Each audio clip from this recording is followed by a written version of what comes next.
You're now listening to The Bryan Callen Show with your host, Bryan Callen. Must come from just years of deep thinking. Yeah. And writing. Cunnilingus. And cunnilingus. It's that throat cancer. I think that's all horse shit. I think that's all bullshit. We'll see, man. I mean, how old's he? I don't know. 60 70? something, yeah. But I mean, you know. I got 30 years left. Throat cancer from eating, snatch or whatever you want to call it. I'm just saying, if it's true, I'm gonna have throat cancer. There's no question. Well, there's no that. question. I mean, I remember doing things like just going there immediately. I didn't even know her name, and I just go right. That's called a man. There's certain primal instincts that the wolf I'm dirty. cannot deny. I'm dirty. I haven't taken a shower. I give a shit. My high school girlfriend, this was the first everything with this girl. And I remember one day she had just gotten done playing a beach volleyball game for like 2 or 3 hours out in the hot sun. And it wasn't even not even time for you to stop sweating. And you went right down. Yeah, it was like licking a 9-volt battery. But it was done. Yeah, that's right. It tasted like Heineken. My guest is Chad Kultgen. I don't even know what Kultgen is. What is that last name? I'm not even sure either. I think it's German. My dad was adopted, and I know so I don't have really any blood relation to the name. Well, you're a blonde. You're a real blonde, but you have a sharp aquiline. You have a Spanish nose. Well, there you go. And you have the kind of eyes that Modigliani would paint. God, am I deep or what? Jesus Christ. Yeah, well, I'm going to use a lot of that. Chad Kultgen is an author, and if you haven't read his books, you're out of your mind. Your books are basically pornographic, but there's something about them that makes you feel deeply. They're certainly pornographic. I mean, they deal with human sexuality in all kinds of different ways, I guess. But I get asked that question sometimes. But they're good books. They're not pornographic. They're good books. There's a difference. They're technically pornographic.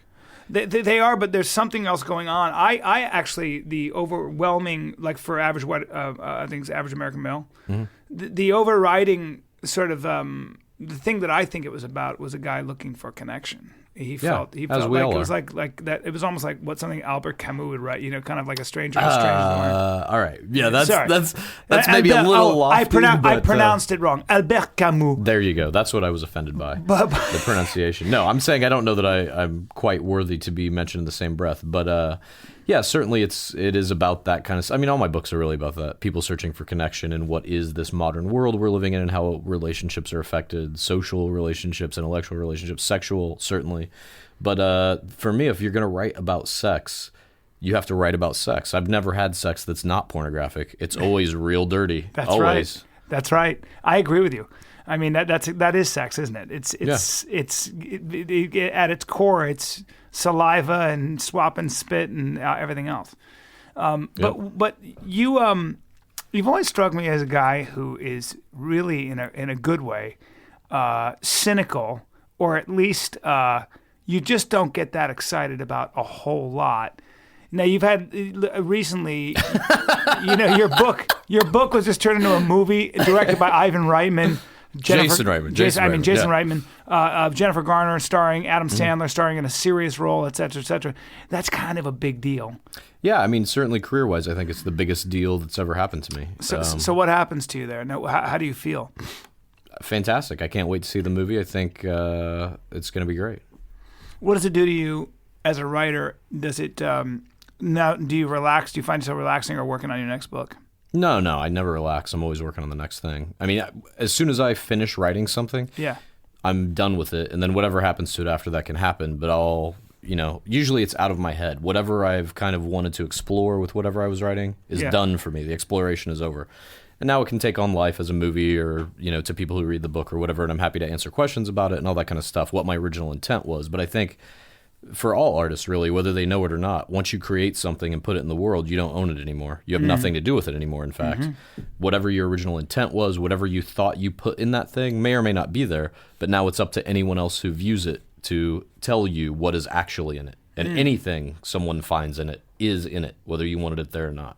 That's really interesting, because I heard Melville say, and maybe he was being tongue-in-cheek, but he said when he wrote Moby Dick, he was not writing allegory. He was just writing a story. And everybody else, of course, teaches classes on the symbolism of the white whale and Ahab and all that. And maybe he's right. That makes sense, though. You just put it out there. I mean, yeah, there's all kinds of authors have stuff like that where they go back and they say about whatever their most famous work is. Like, yeah, it was just some bullshit I wrote one night drunk. Didn't mean anything to me. Yeah, Joyce said that apparently about Ulysses. Like, oh, kiss, fuck you. Yeah, and who knows? Surely they're being smartasses in that scenario. But, I mean, for me, it really is kind of like once I'm done with that thing, I'm already thinking about whatever the next thing is. Do you find yourself exploring the same theme over and over? Because a lot of places, they say writers write the same story over and over again in one way or another, right? So, yeah, I mean, constantly. I explore the same stuff again and again and again and again because they're the things that interest me. What are they? Human sexual relationships, social relationships, how technology is changing society, religion. Are you religious? That's about it. No, I'm anti-religious, if anything. Anti-theist, I would say. Really? Yeah. Are you, do you believe in monogamy? Believe in it in what way? Well, do I support it or do I believe that it exists? That's a really good question to my question. I guess what I'm saying is if you tried to write for mainstream TV, a guy... Forget mainstream TV. You can't even do it on cable. Can't even do it on cable. You can't do it anywhere. If the guy is straying, if the guy's having sex with other women, and we like his wife or his girlfriend, that guy's lost to the audience. You're not getting him on the air. He's lost to the audience unless he is such a big character or like played Tony by Soprano. Such a handsome man like John Hamm. Don Draper's a good example. He bangs all these chicks, but we're okay with it because it's a period piece and it's set in this era where we say, well, that's what guys used to be like, but not anymore. Right. Well, guess what? We're all still like that. We'll be like that until the end of time. Right. But if you set that in a contemporary setting and you say, guys like this are like this, your husband is like this, your boyfriend is like this, that's not going to fly on TV. No. Because there is really no honesty in most contemporary media, TV, movies, books. Or maybe in most relationships, contemporary relationships, male, female. Certainly not. There's, I don't know if it was in some TED Talk I saw or something, but it was about truth-telling and deceit. And they had all these stats that were about, in the first 5 minutes of meeting someone, you lie to them 3 times. Between men and women who are in relationships, they lie to each other. It was something on the order of like 20 times a day. I believe it. In fact, I don't even think they come to each other.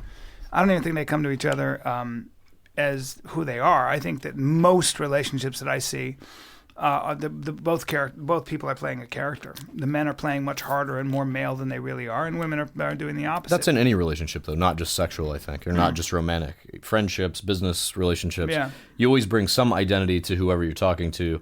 And I mean, even when you're just with yourself, your relationship with yourself, you're never all the things you are at once. You can't be. That makes sense.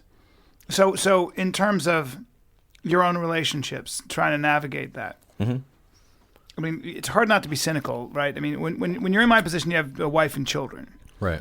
My stakes are very high. So if I stray and I get caught, for example, there's hell to pay. Right. So there's this saying that punishment doesn't change behavior, but it suppresses behavior. It can suppress behavior. So in a way... What you're talking about, though, there's hell to pay for you in a kind of practical nature. The emotional hell you pay when a relationship ends after you've been caught doing something bad, I think is potentially comparable. Let's say you've been married for 10 years versus you've just been dating someone for 10 years. Yeah. The marriage ending means practically you're going to have to do a lot of bullshit. You're going to have to go through a divorce potentially and lose all your money and blah, blah, blah, blah, blah. Whereas a girlfriend, you just cry a little bit if you're that type of guy. True. Well, but there's also the note that actually there's the other thing, which is you are lying to somebody, right? Sure. And you're being, I guess, unethical, immoral, or whatever. That would be the argument. Yeah. How do you navigate that? I'm a moral relativist. First of all, I don't think there is good or evil, right or wrong. But certainly the golden rule is kind of something I try to live by. And you don't want to shit on somebody you care about because you don't want them to shit on you. Right. I've certainly been in many long-term monogamous relationships. I prefer it. It's there's a level of comfort that it affords you that I think is worth forsaking the opportunity to have sex with whoever you want or many partners. I don't know. I prefer it. But that's kind of what I'm getting at. It's interesting as I get older, I realize that there are these urges and these appetites. And it's funny that we have nostalgia in one way or another as you get older as an adult. We have a form of nostalgia, I suppose, or this need to reach for what would be the ideal behavior. As it's been given to us. And in some ways, I think that's almost, you could say, well, that's been put on us by society. Maybe not. Maybe there is a moral default that human beings want to sort of rest at, which is monogamy, not lying, not killing, not cheating. These are the things we want to be. But it's not a moral default. It really is just about comfort. Human beings seek comfort in every aspect of their lives, whether that's having enough money to buy a nice house, having a pretty wife, having nice kids, eating what you want to eat, driving a nice car, whatever. And so all those things are just to the end of being comfortable. And so monogamy is very comfortable. You don't have to go out every night. You don't have to put any effort out to have sexual satisfaction. You don't have to put any effort out to have a person in your life at a certain point. Once it becomes a really monogamous relationship that you both agreed on, you don't have to put out any effort to find that. You have but it then comes kids, then comes things in the relationship, then comes boredom, then comes... Yeah. You know, obviously, things change. The nature of all relationships change. And then it becomes uncomfortable sometimes to not be a scumbag, right? Right, exactly. And therein lies the rub. I just wish there was more of a... You can't even have the conversation in a mainstream, medium. I mean, because... No. You're demonized immediately. You can have problems eating too much. You can have problems with alcohol, with drugs, and you're a sympathetic character. That's right. If you have problems with keeping your dick in your pants, or and God forbid you're a woman and you start banging other men, women will come down on you just as hard. It's because it's perceived as the problem. All those other things you're doing to yourself. If you are screwing around your wife or whatever, you're harming another person. That's right, and the kids possibly and all that. Yeah. And people don't like that. And you're harming them in a way that's purely emotional. It's not like, and I think that's why people have such a problem with it, because we all know that we have the urges. I mean, if you have the urge, you're aware of it. Yeah. And all humans have the urge to have sex outside of whatever relationship they're in. We all do, even if it's momentary or fleeting. But it's difficult to vilify it immediately, but we all have to kind of on the surface agree that's not how our society is going to work. Whereas with murder or something, it's immediately evident this guy is an evil person. Right. We can all agree he's bad. Right. But yeah, sex is a whole different thing. Well, but there's this dichotomy with people. I interviewed a SEAL Team 6 guy, a really interesting guy, and on one hand he's a killer. On one hand, he's clearly taken many lives, up close and personal. He's not going to talk about that, but I happen to, I know this about him. Of course. And yet, his best friend's daughter, his best friend died, and his daughter was kind of left in the lurch, and he does things like treads water for 24 hours to raise money for her. It's just an interesting thing where, somebody can be... They can tap into the dark side. They can sort of almost deviate to the sociopath and then come back as the greatest guy in the world. But it's not a sociopath. No, it's not. It's not. In that case, he's not. I'm just saying that you certainly can go over to behaving in a way where you can I guess say these people are the enemy. I'm going to take them out, even if they might be innocent bystanders. Yeah. That's part of war. And then I'm going to come back over here and be the sweetest guy in the world or be sacrificed for somebody. That really is why, that's kind of the core of why I'm a moral relativist. And I think whether people want to admit it or not, we all are. Because that guy on SEAL Team 6 who went and put a bullet through bin Laden's head, none of us say, bring him up on murder charges. We're all for that. Right. We're all like, yep, that was a good kill, right? A clean kill. That's right. Well... Although your sweet Jesus Christ told you not to kill anyone, regardless of anything, and turn the other cheek when you get hit. So when 9/11 happens, you don't wage war. You say, please don't do that again. I understand why you did it. And that's it. Right. But, our country is screwed. It's full of a lot of hypocrites, many of them religious. Yeah. In that respect, I think. But, yeah, we all kind of really don't believe in good and evil because there are evils that we all accept as good. That's right. That's exactly right. It's almost like, people say human life is sacred, and I always say, yes, of course, I like that ideal, but If you really, wanted to save a lot of lives, actually, you know what you could do? You could lower the speed limit to 35 miles an hour. You would save a lot of lives. Life would be slower, and you wouldn't get to shit on time, and people would get a lot more tickets. But you could actually put a governor on every car to not let it go past 40 miles an hour. Yeah. And we'd save a lot of lives. Or get rid of alcohol altogether, or cigarettes, or whatever. I mean, clearly, we don't really care about human life. Well, we care about we care about our human lives. We also care about personal and choice and freedom and personal responsibility, which I think is very important. That's why I'm a libertarian. I mean, I just think let people decide. Let people. I agree with you 100%. Yeah, their own choices. 100%. Yeah. It's the age-old question. What and so those are the themes you kind of try to explore with you. yeah. All that's in there some way, as one way or another. It's in there somewhere, and all the shit that I read. But you live in a town where it's very easy to feel disconnected. Yeah, and I mean, a lot of what I write about is kind of middle America stuff. So maybe in some way it's me struggling to connect with what I perceive as the normal human life in this country.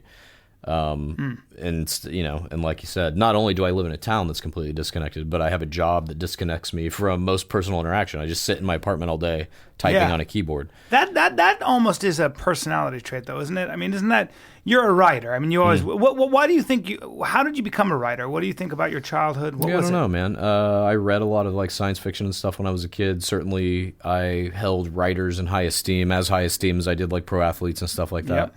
Yep. Who are your favorite writers? Isaac Asimov is my favorite writer of all time. Really? Sci-fi guy, yeah. Yeah, my father told me that he listened to Isaac Asimov give a speech, and Isaac Asimov said, "I'm going to tell you a story off the cuff right now." And he told this incredible story that he just made up on the spot. Yeah. He said, "That's my gift. I can bring it all the way around and just improvise an incredible story with everybody in the room, names and." Yeah. And my father, who has probably read everything, was just so floored by this guy.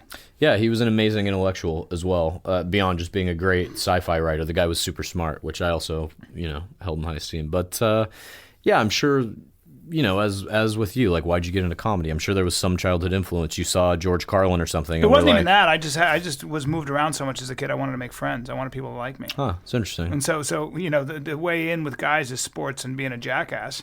I was okay at sports, but I was way better at being a complete jackass. I'm friends with a lot of pro athletes. They don't hang out with me because I can throw a football or punch somebody in the face well. They just hang out with me because I make them laugh. Yeah. That was always sort of, yeah. Huh.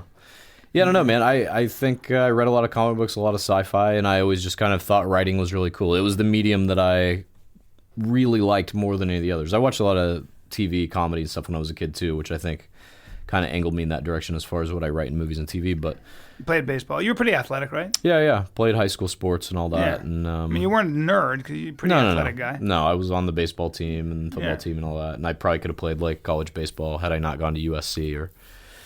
If I had gone to, a smaller school. But, and I still maintain some level of athleticism, even my old age now, like I play in a rec league on the weekends, baseball. Yeah, you have a beautiful body. Thanks. I mean, we're gonna tweet out some naked pictures of you, obviously. Yeah, sure. Wearing, you can cover up with your iPhone or something. Sounds great. Yeah, I'm excited about it. All right. What are you gonna write now? Now you become a famous writer. Yep, you got some stuff going on here. It's kind of cool. Kate Walsh is doing your NBC pilot. Yep, we're casting that one right now. And then you got and I think Adam McKay and Chris Henchy doing the rewrites on that. They are. That's a big deal. Yeah. And then you got Jason Reitman, who's a great director. I don't think he's done anything that I didn't love from Up in the Air to Juno. And he's now directed your movie. It's not my movie. I mean, the script the book that you wrote was adapted as a script. And then that's kind of the pinnacle in some ways. In a way, right? It's interesting, though, talk about that a little bit, because in a way, as a writer, you come to Hollywood and you're doing it. I mean, you're in the game. And I'm certainly in the game, but I wouldn't say that I'm near the top of the game even. It's a weird thing, because I've sold at this point, I don't even know, maybe 15 or 20 TV shows to various networks and cable outlets and stuff like that. None of them have ever gone to series. A few of them have made it to pilot. And at some point you realize, your job is the thing that you have subsisted by doing for the last, 10 years roughly, is writing these little 35 to 40 page documents that a room full of 12 people read and then throw in the trash can. And that's your job. God. And it's just like, God. That's certainly not what I came here to do, but it has afforded me this life where I don't do anything else. Like I'm just sitting, my job is not easy necessarily, but certainly it's not anything I hate. I really like doing it. Yeah, but to what end? But that's it's such an act of faith, isn't it? Like, because you kind of like keep writing, and then finally, 10 years later, some A-list or very talented, really good people adapt your book, and now it's and then you got Kate Walsh and an amazing team around Bad Judge. Well, the books are slightly different though. I mean, those are kind of their own reward. They certainly don't pay as much as TV or movies, but they are creatively far more fulfilling because I get to do whatever I want, and I take notes from no one, et cetera, et cetera. But the TV show thing is, I mean, as you know, it's kind of a lottery. Yeah. And every year, if you sell another show, it's just like they give you a lottery ticket, and maybe yours will get on the air, maybe it won't. But at some point, the accumulation of all these things you've written that no one has ever seen or know about, they don't know about it. Especially when you're like talking to someone, you're like, oh yeah, I'm a TV writer. Oh, what have you written? What have I seen? Nothing. Yeah. Well, then what do you mean? Well, then you have to explain it. Like, well, every year in the beginning of the summer, all the writers go out and they pitch their ideas to all the networks, and explain the process. Okay, and every summer, all the writers like me, we go out and we pitch our little ideas to all the networks, and every network buys, just on the comedy side, the same thing happens on the hour-long, but on the comedy side, every network buys like 60 to 70 scripts from writers like me, anywhere from, I won't get into the money, but you can make like a decent amount or a shitload of money. I'm somewhere kind of in the middle, I think, but just for the script. So then you sell your idea, and from then until roughly the end of January, beginning of February, you do multiple drafts, getting notes and all this kind of stuff, and your original idea will be changed dramatically, usually, into something that you never wanted. By a bunch of non-writers. By a bunch of people who do not write, but they are the ones paying you, so you do what they say. And what is their background? Have you ever done any look at the people who are actually giving you notes? Do they have degrees in literature, in writing? What are they? Where are they from? I'm not sure, honestly. I mean, I can tell you that it's a whole mix of different kind of academic backgrounds, I would say, but almost all of them, I think, started out as assistants at whatever company they're at, or various production companies, networks, or studios, and kind of moved around, worked their way up the ladder until they're now vice presidents of development or whatever at different networks. Strikes me as the wrong way to go. I have nothing bad to say about the process. And then, these people buy 60 or 70 scripts. Each network buys about 60 or 70 scripts a year. And then in January or February, they throw 90% of those in the trash can, and they make anywhere from 8 to 12 pilots in a good year. And then of those 8 to 12 pilots in a good year, they may put 3 on the air. And your odds of lasting to season 2... This is per network. Per network. Yeah. Your odds of going to season 2 are under 10%. So, at every step of the way, you're against incredibly bad odds. But if you make the next Seinfeld or Friends, at some point, you're cashing a check for $100 million. Yeah. So, you're like, and that's a literal number. That's not like a joke number, You're making $100 million. You can go from, Whitney Cummings. I mean, I think she probably made $50 million already off of Two Broke Girls or something. Yeah, that show's definitely going to go to syndication, and that's it. And then once you get to that point, you're doing whatever you want. And ultimately, I think we're all in this game for that, because we have ideas of what we want to do, and we just want to be left alone to do them and have enough money to do them, or enough clout to get a studio or network behind you. And but it's also very hard for some people to replicate that success, like David and Max, who wrote Will and Grace. You can never replicate. There's like one person every 30 years who replicates it in Lorre. TV. He's the guy right now. Or Norman Lear, you look at in kind of an older age. What is Chuck Lorre's secret? Basic formula stuff, or knows what middle America really wants? Or I'm not sure. I mean, and now we also get into some weirder conversations about what really is success in the modern media world, because that's still, his success is still assumed from Nielsen ratings, which is not really how people are watching TV. That's not really indicative of what is actually being watched. So kids, the tastemakers, the kids aren't necessarily watching Big Bang. I think they are watching Big Bang because of, I forget that guy's name, the guy who plays Sheldon. Yeah, I don't know. You know what I'm talking about. The guy who's like the star of the show. He's won Emmys and all that stuff. Yeah. It's fine. It's a fine show. It's not any show that I would watch with regularity, nor are really any of those kind of multicam sitcoms. I watch them because of my job and everything like that, but I find that the things that really entertain me are all hour long. Yeah. Favorite shows? True Detective right now. Really? That's fantastic. That's Jesus, a show? So good. Yeah, it's on HBO. I think it's a miniseries, but it's That's it's an episode McConaughey 3. and Woody Harrelson? Yeah. Wow. Has a very strong atheist component, which I'm a fan of. But yeah, for comedy, I find myself going to reality shows like The Bachelor, Breaking Amish, The Soup obviously is a funny show. Yeah. I watch Inside Edition every night for like a half hour of comedy. That's funny. Yeah, I mean, scripted comedy on TV is just... a little too... Yeah. It's just not funny. I mean, what about Breaking Bad? Fantastic. One of my favorite shows of all time. Me too. It was so good. What about Sons of Anarchy? Have you seen it? No, I've never watched it. I just watched the first season. Pretty good or no? It's getting there. Yeah. It's just not ultimately. It's not. It's certainly not Breaking Bad. What is, you know? The Wire and Breaking Bad and The Sopranos are, to me. I agree. Those are the kind of holy trinity of hour-long in the modern era. It's tough, though, and it's especially tough with comedy because you have scenarios where, like, comedy is so dependent on tone, and if one person writes a script, it is the tone of that person. It is their sense of humor. If you bring in someone else to rewrite it, you now have two different tones in that script. That's right. And it just doesn't make sense comedically. I agree. And it turns into kind of a pile of crap. This happens on movies all the time. It happens on TV shows all the time. This is why it's so amazing when a movie breaks through all the cracks and actually does it. It's not amazing. It's a formula. It's very simple. It's one guy or lady or that person's little group of people who they work very closely with are left to go make something on their own. And they take almost no notes. And in every case, the best shit you have in TV or movies, it's that. Every time. And why don't they replicate it? Because other people need a job. Well, it's because of the system. They need to... Most of the executives, I think, want to be able to defer blame. So if something fails, they don't want it to be because of them. So if they say, well, we hired this guy to rewrite it, and he's super successful, not my fault. And I think really that's why rewrites happen. The rewrite, to me, is the most insulting thing that can ever be done in Hollywood. And I will never do one because of that. Why? What do you mean? Well, because it's kind of like saying, I made this thing. It's like, hey, Bryan, you know, you have that wife. Can I fuck her a little bit? Would you mind? Exactly. I mean, that is what it is, you know? Yeah. You take time crafting this thing that you're completely invested in, that you know the characters inside and out. They all exist in your head. And then that's just taken from you, given to someone else to do whatever the fuck they want with. And then in many cases, you're asked to stay on it and pretend that you care. That would make me crazy.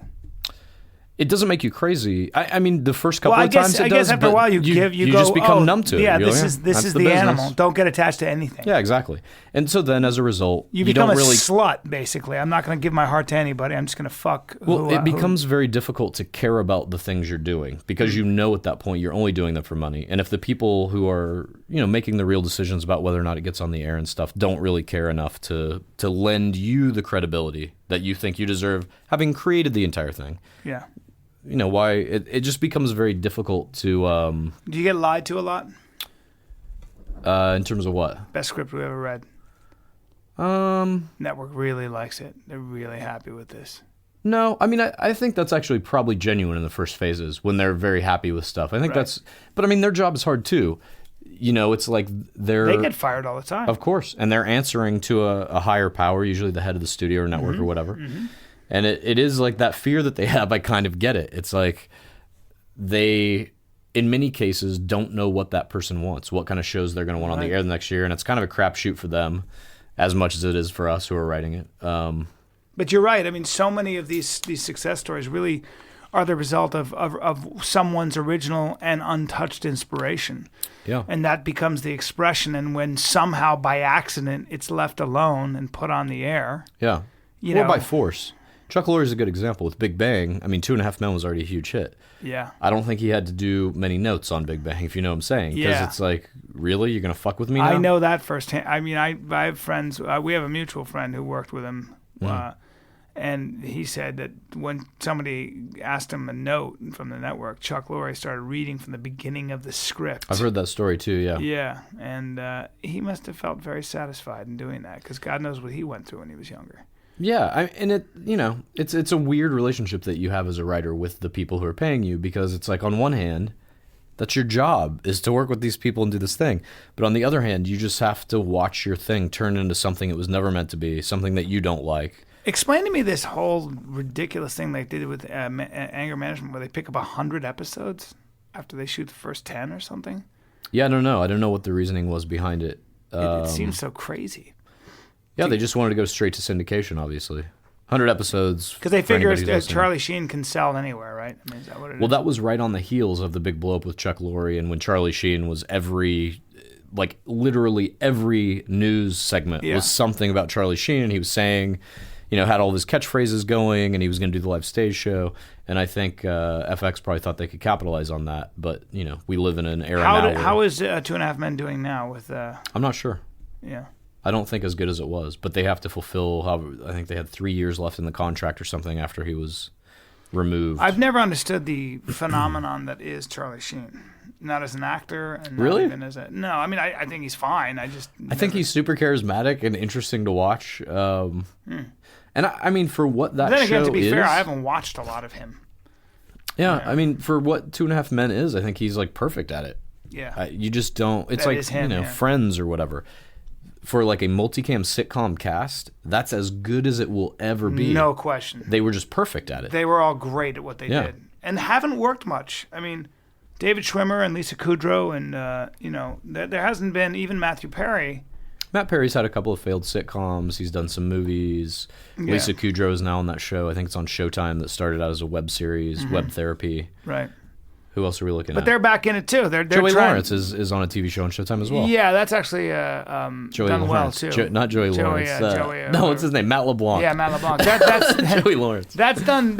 I think kind of well. It seems like a good show. I don't know. Yeah, I mean they keep renewing it. And that's what I'm saying too. Kind of in this modern era, we don't even what's doing well. Right. It really is only if they keep producing more episodes of your show, you're doing well. Yeah.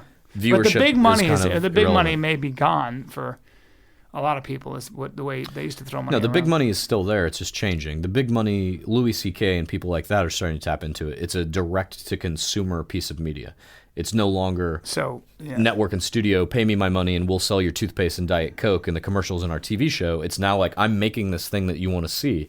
For 99 cents, you can see it. And if you have enough people that want to see it, the money goes directly to you. And the network really is only a distribution model, which is dying. I think we all realize that. Right. And the new distribution model is just the internet. And if you have enough money to just make your little thing and put it out there and people like it, that's it. I kind of love that about stand-up is that way for me.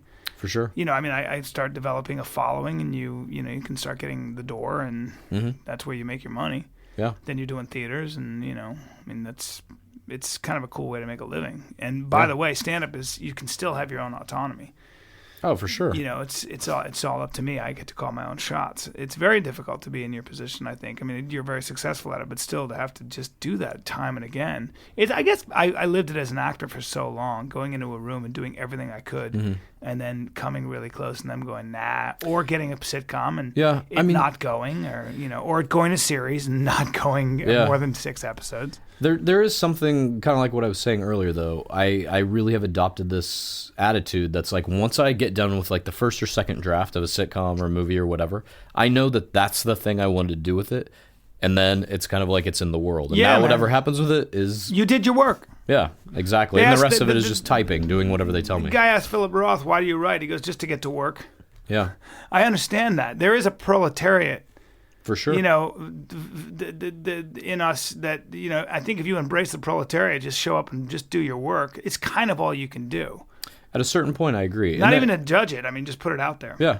There's certainly some things that I'm writing currently for TV that I have no wiggle room in terms of getting notes and stuff. And when I give these things to my agents and say, let's see if we can sell this, if anyone's interested, I'm going to have them give me notes before any contracts are signed. And if I don't like the notes, I'm not going to sell it to them. Okay. Because it's so personal, or it's just something you... I think it's just because I'm kind of tired of turning what I think are good things into piles of shit. Yeah. And then they don't get on the air anyway, so what's the point? Yeah.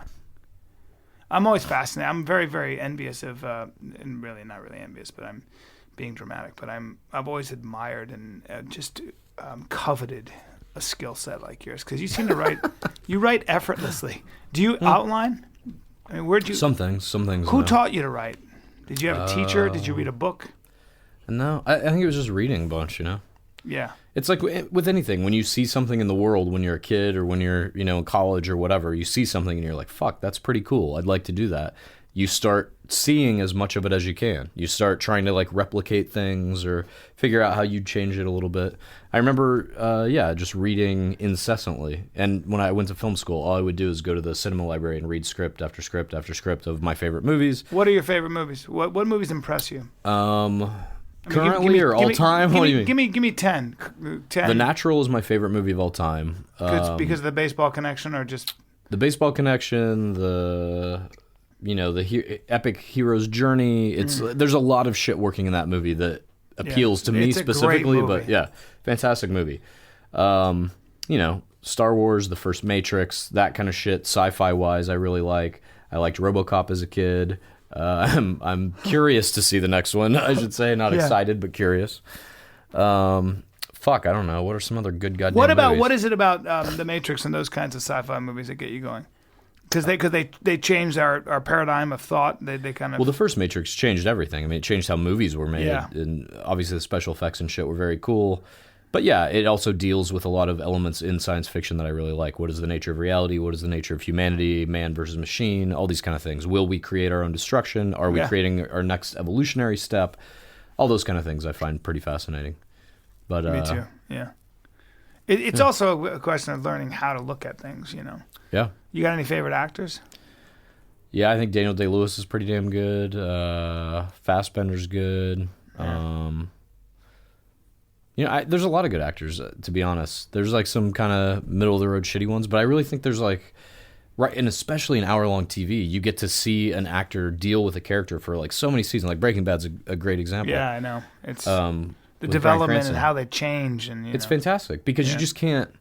I really think the best everything is being done in hour-long TV. I agree. It's the best acting, it's the best writing, it's the best everything. Yep.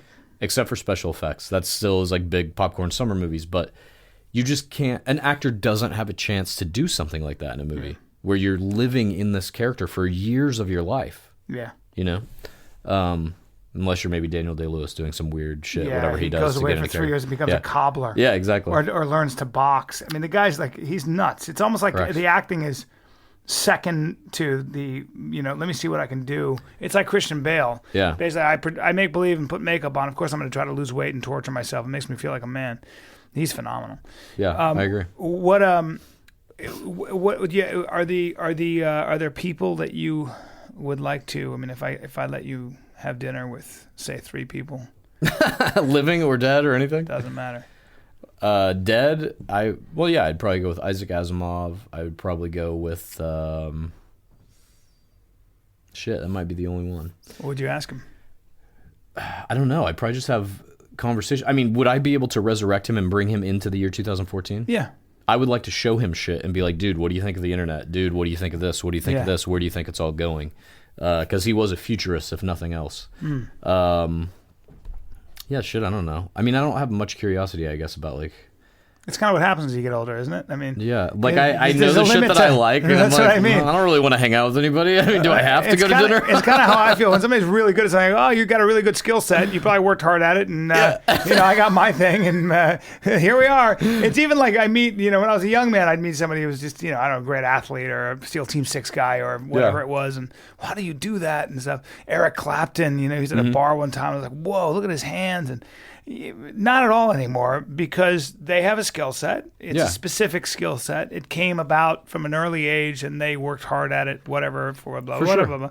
But, I got my own thing, too. And I know. The older you get, certainly you understand the struggle, and you understand... And the process of how somebody impressive is made, Exactly. They're just people, and whether it was by luck, maybe a little bit, and just because they're good at one thing doesn't mean they're not a-holes at other things, too. That's that is also thing. Correct, yeah. Yeah, I mean, I don't know. Have you been disappointed by some people? Have you met people who... One. I've been in the presence of one person that was like, I won't say instrumental in kind of making me decide as a kid to go do something, but certainly he I had seen things of his, I'll say this, as a kid that I was like, oh, that's interesting. I think I want to do something in that world. And then seeing him do some shit that was not too cool. Yeah. That was kind of disheartening. My friend said his favorite comedian of all time, a legend and all that, and we'll just say his name is Mr. X, and he was literally like this was his hero. It's the reason he did everything. And the guy came into the club and did a set, and it was like the biggest thing in the world. And the guy was hanging, like he looked like he was walking through rain. This young comedian, and my buddy goes, "What's wrong?" And he goes, "What's wrong is that Mr. X is drunk. He's drunk, and he's trying to pick up a 21-year-old." What's wrong with that? I know. But this guy was God to him, so he hung his head and walked home. Meanwhile, he expected, I guess, him to be some lofty Christ figure. Yeah. Listen, bro. Welcome to comedy, you fucking dummy. But I mean, that's a weird thing to. Of course, it's a weird thing. Dream shattered over that. Right. The guy was like, the guy was 60 or something, and he just thought the guy was he was sloppy drunk, trying to pick up a 20-year-old or whatever it was, and so he just saw him being human, right? Instead of being dignified and this guy he'd had on a pedestal his whole life, and that's kind of what happens. You get older, you go, listen, man, we're all too flawed and too human. But it also is a symptom, I think. The dude I saw was just being a complete fucking asshole to someone who did not deserve it at all. Someone who was far below him in status and life and all this shit. Yeah. Anyway. That sucks. You also get into a scenario where, like, when you're a kid, you don't fucking know what that is. You watch a movie and you're like, oh my God, that's amazing. Right. You don't really know what goes into it. And once you actually kind of get into this industry and you see the nuts and bolts of how it movies ruins it. Yeah, of course. Once the veil is lifted, it's like... I can't watch movies. A lot of times, like, I'm like, a movie, huh? You know, I mean, I can, but it's just... But I will say that it also makes my level of enjoyment for media now, there's just a huge fucking chasm in between. Most things are mediocre, a few things are really shitty, but the things that are fucking good that make me forget I'm watching a TV show, I like them so much more than I ever liked anything before I started. Well, you appreciate what it takes. Exactly. And when that all melts away, when you don't see the writing, you don't see the performance, you don't see the directing, you're just watching these fucking characters do this crazy shit, like Breaking Bad. It is mind-blowing how good that fucking shit is. You respect it and appreciate it so much more than you ever could otherwise. That's right. True Detective is like that as well. Really? Highly recommend it, yeah. I'm going to check that out. It's fantastic. It's so fucking good. McConaughey's been making the right choices. I used to criticize him. Oh, yeah, man. No, this is the best thing he's ever done. I used to always make fun of him because I thought he was very vain and very happy with his body, and he was doing push-ups, like, in for the paparazzi and stuff. And I was like, where I'm from, I might have to beat you up because I'm jealous of you and you're being a peacock, and I have a problem with that. But again, he's doing some good stuff now, and people, by the way, I have to say, anybody I know who's worked with him loves him. He's a good guy. I get mistaken for him a lot. You do. Shirtless, walking around the beach. You do. Yeah. It's funny. You're kind of a blonder, scruffier version. Blonder, scruffier, a little lower to the ground, built to bear down more. Yeah, stronger. Yeah. By the way, you'll hear Will Sasso talks about a blog called Bear vs. Dog, and we've talked about it a lot. And that was in response to Chad saying that he might be able to give Will a fight. I was the dog in that scenario. If he trained for a year, and I had to school Chad on the law of physics.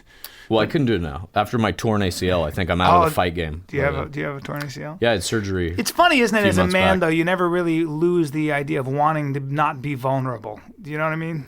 Well, I just have obviously it's incorrect, but I have an unwavering certainty that I could fight and beat almost any animal, almost any guy, like other than trained fighters, just some other random guy. I'm like, why couldn't I just fucking punch him right in the nose and that's the end of the fight? Of course I could do that. Right. Like I can throw a decent fastball, throw him down his fucking face. It's the same thing. And in some ways, it's good to feel that way, but then in others, I like to get into a ring sometimes. I do it twice a week just because it just reminds me of just what some guys can do. It's just hilarious. I can't even hit my buddy Tony Jeffries. I go over to Box and Burn. Now, he won a bronze medal in the Olympics. He's also 6'2" and about 205 pounds, just a bigger, better athlete, world-class athlete. Oh, and by the way, he's been boxing since he was 10. But I can't, if he doesn't want me to actually hit him, and I can, if you see me hit Mitch, you'd go, hey, bro, it looks like he's been around. No, I can't hit him. And I'm in 3 minutes. I'm. What do you mean though? You can't hit him. He just puts his hands down Anderson Silva style He's and so turns elusive. into smoke. Or yeah, what? yeah, basically. And if he were hitting me back, it'd be the end. Yeah. You know. Yeah. That's what I'm saying though. That's a trained fighter. Yeah. I'm saying yes. Yeah. I know logically I could not fight a trained fighter, but just some fucking random shitbag in a bar, I'm pretty sure I could kick their fucking ass, regardless of size. What animals do you think you could give a fight to? All of them. I mean, not a whale even. Yes, I think. Jesus, eyes. A whale. I know so much more about like anatomy and shit. You go for the eyes. Always. Anytime a fucking monster creature comes after you, go for the eyes every time. Or if a dog is biting you. See, I think this is a major mistake most people make in animal attacks. Animals' fucking teeth. Any animal that eats meat, their teeth are made so that they hinge backwards into the mouth. Really? So that when they bite something, that animal's going to try to run away. And when they do, it tears their fucking flesh because the teeth are angled backwards. I see. So if a dog bites your fucking snake, forearm, okay, yeah. It's a snake, it's a fucking chimp, it's a fucking tiger, sure. It's a fucking bear. Right. So when an animal bites you, you don't fucking pull away, you just ram it down their fucking throat. Really? Yeah. Okay, good. I'm glad to know that. My buddy's a canine guy, and he's got a German Shepherd. And I'd fucking kill the German Shepherd. No, I know you would. In a heartbeat. But he did release it on a special forces guy who went crazy, and the dog seemed to have taken him down. But you're right. And I said to him, I said, what would you do in this? My buddy's a very tough, SWAT guy, and he's wrestler and jiu-jitsu guy and very strong. And I said, what would you do, though? How do you? And he goes, good luck. I said, what do you mean? He goes, well, when they bite you, you shut down. They break through your bones and your nerves, so you can't use that arm anymore. I went, it's not fun, but not Chad Kultgen. No, they're not breaking my fucking bones. You're not even remotely. You look like you're about to fall asleep. You're so. I've just had this conversation so many fucking times. It's exhausting. I went whale watching today and saw a whale. Did it look tough or? It did, to be honest with you. It looked very big, and it's in the water, so I don't know how you would actually. Water is trickier for sure. Yeah. No, I think most water creatures, sharks and things, could probably kill me, but I would put up a fight. You would? I think they would. They would probably never attack a human again. They would remember you? Yeah. They'd be a little bruised up. You're not going out without a swing fest. They'd at least lose one eye, maybe two. Is that right? Yeah. You'd go a couple knucks deep in that doll eye, in that great white doll eye. I'm telling you, I'm either ramming my fist down the throat of the thing that bit me, or I'm taking out their eyes immediately, and then the fight's over. And then the fight's over. Yeah. Amazing. And then you breaststroke or you crawl to shore? Probably butterfly. Depends on what happens to my arms, I guess. I guess you're right. Might just be some quick kicking. I don't know. If you have no arms, you just dolphin back. Yeah. Very impressive. I can do that. I'm very impressed. I don't know. I mean, I don't actually think I could beat what. If you think I could beat a bear. I do think I could. If I'm really honest with myself. But you're 5'9" or so, and about 165, 170. I mean, a bear can be 700, 800, 1,000 pounds. How would you navigate? Yeah, but their eyes. It's, again, the eyes and the nose. If you fucking hit an animal in the nose, it runs. Really? And when it runs, you track it down and kill it. A bear? Yeah. Okay. Well, it just seems that they come at you with some force. I just don't know. I know logically this sounds fucking retarded, but I am really certain I could do it. If I really am like digging the depths of my mind for honesty with myself, I really actually think I could. I know that sounds fucking insane, but I really do think I could. You think you could beat a bear in a fight? Yeah. Okay. And I do. Would you have a knife in your hand or just No. Oh, just bare hands. Yeah. Sharper nails or just blunt? Nothing, dude. All you need is one fucking finger in its eye. That just fight like is over. Jesus. It's over. I'm sorry, they're animals. If somebody pokes you in the eye, you understand, the fucker's still coming at me. I still have to fight. Right. You have awareness. Yeah. You don't have any first-hand empirical data on this, but you just feel it in your heart. Yeah. No, I've never killed an animal. But animals, I mean, that's the bigger thing. I actually like animals. I wouldn't want to harm the bear, but so you may not even you may take the bite, play dead. No. If something's trying to kill me, I don't care what the fuck it is. I'm killing it first. Would you throw some kicks? Because I know you did a little Muay Thai. That's right. I know the ACL may not let me. No. Oh, right. So I would never kick a fucking bear. That's like offering a chicken leg. Just here you go, dude. Here's your first meal. It's really one finger. Really, what you're saying is you could beat most animals with one finger. With one finger, one strategy. It's like Ronda Rousey. She has her armbar. I have the eye poke. I really think every animal is susceptible to it. All right. Just because they are given to natural instinct. Yeah. And as soon as their vision is gone, the fight is over. No adrenaline or worry about that. What are they going to do? They can't see you. Well, they have another eye, but yeah. Yeah, I do both. Oh, Simultaneous. you do both. Right, I got you. No, you know what I'm saying. Which seems to open your throat and your chest up to a full frontal. Good luck seeing it when you're blind. I got you. I'm sorry. I'm saying yes. No, 99% of the time, the bear would fucking kill me. But I do believe there's a 1% chance I can blind it quickly enough that it does not. And I believe that same chance exists with every animal on planet Earth. Not a blue whale. I think I could blind it. I really do. If I was, again, all things have to be aligned correctly. I have to see the whale coming at me. If the whale was in a harness and you had and they presented the eye to you and you were able to jab yes. I would go limp. I would pretend like I was just a piece of driftwood or something. Or plankton or whatever they eat. No, I wouldn't pretend like I was something they eat. I'd pretend like I was just. But you have a shrimp. There's a shrimp color to your skin a little bit. Well, that's not my fault. Okay. That's my parents. Right. All right, I would cover myself in sea mud like Schwarzenegger in Predator, so that he couldn't see my heat signature. Oh, now that makes sense. Right, and then I would jab him in the eyes with both fingers. So he couldn't see your heat signature. Mm-hmm. I'm glad we covered that. Right? Yeah. If you could be a pro athlete at one sport, what do you think it'd be? MMA. Really? Oh, fuck yeah. I couldn't imagine.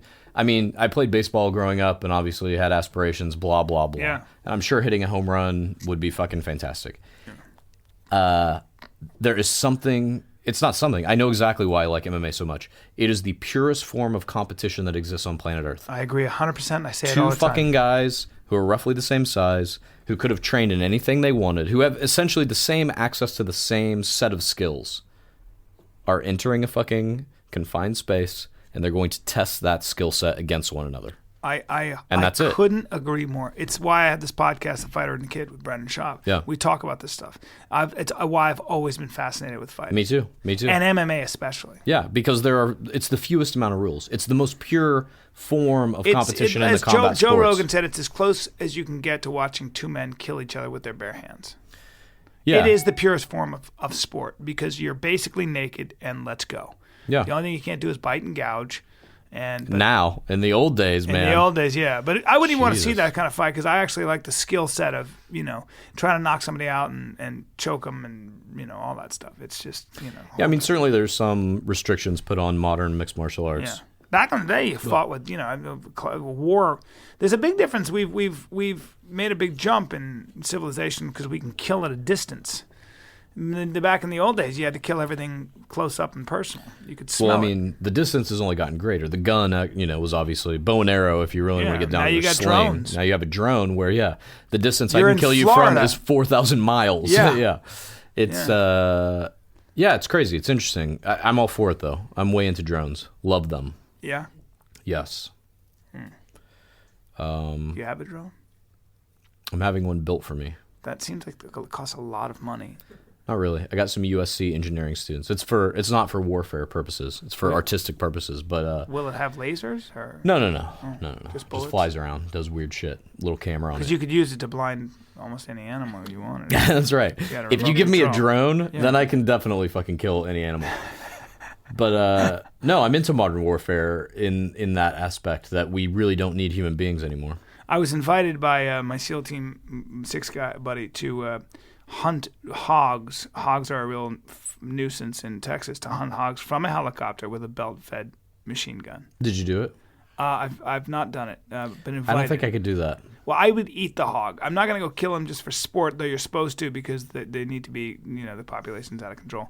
But I don't want to wound a deer, a pig. Their population's out of control. You know what else is out of control? Humans. Yeah. Humans. Do they have that in Texas? And by the way, I'm not even so sure that's true. I just know that a lot of hunters say that. Yeah, exactly. It's like the pigs are running everywhere. Yeah. I've been in Texas many times. Didn't see I've one never pig. seen a pig. I lived in Texas. Didn't hear anybody complaining about Texas. I mean, about pigs. I've never seen a pig. But that's what hunters like. Nah, look, man, they're a nuisance. There's so many. We got to get into a helicopter and blast them from with a machine gun. Makes perfect sense. Yeah. I will kill a hog from a helicopter if it means I got bacon for a year because I love pig. So I would rather just buy the bacon in the store. I don't want to be present for the death of the animal. I can eat flesh, and I do frequently, but I don't want to be present for the death. I just don't want to hurt. I don't want anything to suffer.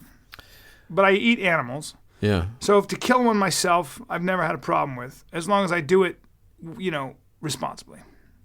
Fair enough. I don't like hunting deer actually. Because I've never hunted anything. I've done it twice, and I did it for this TV show. And I don't like killing a deer because there's something that I have to disassociate because I like them. I mean, they're just little animals. And they're cute. They're delicious, but I don't like taking a peaceful animal and blasting it, a hole through it. It just doesn't feel good. Mm-hmm. So when I do it, I make damn sure I've got a really good shot. I'm going to get it through the heart and it dies right away. Let me ask you this. In the near future, we'll be able to clone and synthesize any kind of meat we want. So there will be no more meat without central nervous systems. Yeah. Exactly. Yeah. Would you still hunt in that era? It's a good question, and I've actually thought about it because I know we're on the cusp of that kind of meat and that kind of food production. And the answer is probably not. Mm-hmm. Probably not. Yeah, I actually don't like. I'm not crazy about guns. I like fighting. I like martial arts and all that. I don't like guns. I don't like the noise. I think they're just. Maybe it's the difference between fighting is sport, and then guns are so final and violent. They kill things. But I like eating deer meat, and I'll eat a pig. So I'm probably going to shoot a pig from a helicopter. Shooting from a helicopter, I think, would be a fun experience in and of itself. Well, I'm going to be with a bunch of commandos, tier 1 commandos. It'd just be interesting to see how just the experience of seeing these uber warriors. Just seeing how they handle guns, and it's just a very interesting kind of thing. Yeah, it is. It's a very weird thing too. I feel like we've reached an era where the soldier is really kind of obsolete. Yeah. You know what I mean? We certainly have different rules that we have to follow in warfare and stuff, but if we really wanted to kill Osama bin Laden, did we need to send in dudes to shoot him in the head?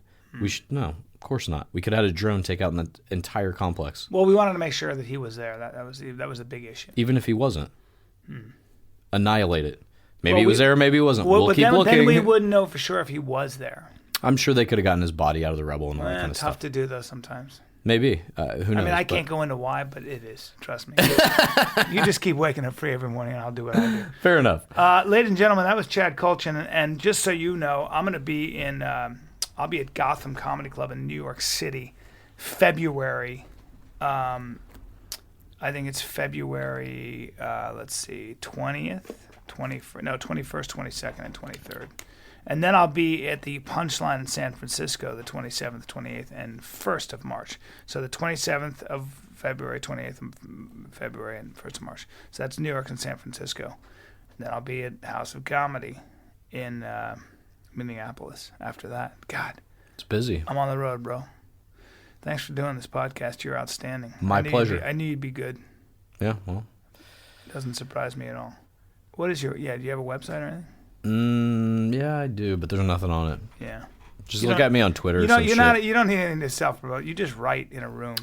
Yeah, if you want to buy my books, just go to Barnes & Noble or something. Yeah, but what are the books? Average American Male. That's a great book. That's a great book. Everybody should read that book. Yeah, you can get it at Barnes & Noble or Amazon or wherever you like to buy books. There's another one called The Lie. There's another Excellent one called book. Men, Women, and Children. Which is the movie that Jason Reitman adapted. That movie will be out later this year. Men, Women, and Children. Uh-huh. And talk about what that book's about a little bit. It's about a group of families, so like a set of adult characters and then a set of junior high age children characters who are their kids. And it's kind of about how social technology is changing the way we interact with each other, how it's widening the generation gap, and how it is sexualizing children at a much, much younger rate. Jesus. Yeah. That's Chad Kultgen, ladies and gentlemen. That's what you call a deep thinker. We did it. If you don't want to do any thinking, you come see my stand-up. We sure did, Chad. Let's go out there and do some drinking. All right. You've been listening to The Bryan Callen Show. Be sure to visit bryancallen.com for information about this episode as well as past and future episodes. You can follow Bryan on Twitter at Bryan Callen and like him on Facebook. Go to facebook.com/Bryan Callen Comedy. Thanks again for listening. We'll see you next time.